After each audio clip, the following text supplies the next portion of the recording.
حضرت بابا فریدالدین گنج شکر رحمتullah تعالی علیہ کی اماں کہتی ہیں جب میرا بیٹا پیدا ہونے والا تھا تو میں رب کی بارگاہ میں دعا کرتی تھی، اللہ اگر تو مجھے بیٹا دے تو اس طرح کا دینا بیٹا میرا ہو پر بندہ تیرا ہو۔ کہتے ہیں مجھے شکر پسند تھی،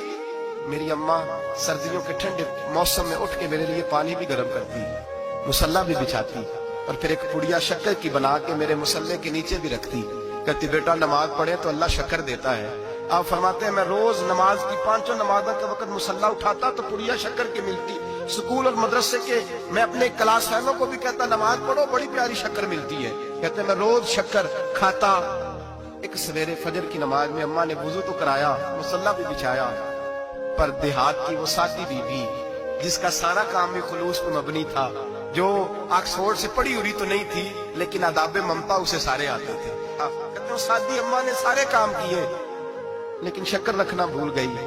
بابا صاحب کہتے ہیں میں نماز پڑھنے لگا تو ماں نے یہ بھی بتایا تھا کہ نمازی کے آگے سے نہیں گزرتے، نمازی کے آگے نہیں ہوتے۔ اب اماں کہتی ہے میں مجبور ہوں، درس بھی میں نے دیا ہے، بھول گئی ہوں، اب شکر رکھنے جاؤں گی تو پردہ کھل جائے گا۔ ایک کونے میں لگ کے ماں روئی، بیٹے کی شفا کے لیے نہیں،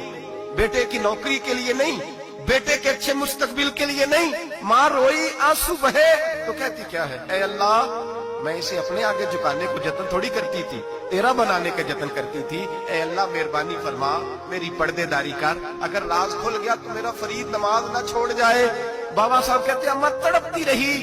اور میں نے نماز پڑھ کے مصلی اٹھایا، پہلے پڑیا ہوتی تھی اب تو پورا دریا شکر کا بہ رہا ہے۔ فرماتے ہیں میں نے وہ اٹھائی شکر کھائی اور میں نے چیخ کے کہا اماں جلدی آ، آج بڑی لذیذ ہے، آج شکر کوئی انوکھی ہے، اور آج تو کمال شکر دی ہے میرے اللہ نے، ایک پڑیا کی جگہ پورا دریا بہ رہا ہے۔ بابا صاحب رحمتullah علیہ فرماتے ہیں میری اماں آئی اور میری اماں نے بازو کھولے تو ماں کی ممتا ہی بتاتی ہے کہ اللہ کی رحمت کس طرح کی ہوتی ہے۔ کہتے ہیں میں نے اماں کے سینے سے لگا تو اماں رو کے کہنے لگی بیٹے پہلے میں شکر دیتی تھی، آج شکر بنانے والے نے شکر عطا فرمائی ہے۔ ساری زندگی پیشانی سے سجدے کا نور نہیں گیا، ساری زندگی وہ لذت عبادت نہیں گئی، اس لیے کہ استاد نے ڈنڈے سے نمازی نہیں بنایا، اس لیے کہ پیر صاحب نے یہ کہا کہ نمازی نہیں بنایا تھا کہ نماز پڑھو گے تو روٹی میں برکت ہو جائے گی، اس لیے کہ علامہ صاحب کا وہ بات سن کے ہم نمازی نہیں بنے تھے کہ اس نماز میں بتایا جاتا ہے کہ بیماریاں ختم ہو جائیں گی نماز پڑھنے سے، اماں نے رب سے جوڑنے کے لیے نمازی بنایا تھا۔ ساری زندگی بابا صاحب کہتے رہے اٹھ فریدا ستے آ، جھاڑو دے مسیح، چل ہن اٹھ فریدا ستے آ، جھاڑو دے مسیح، او تو ستا ہے رب جاگدا، تیری ڈاڈے نال پرید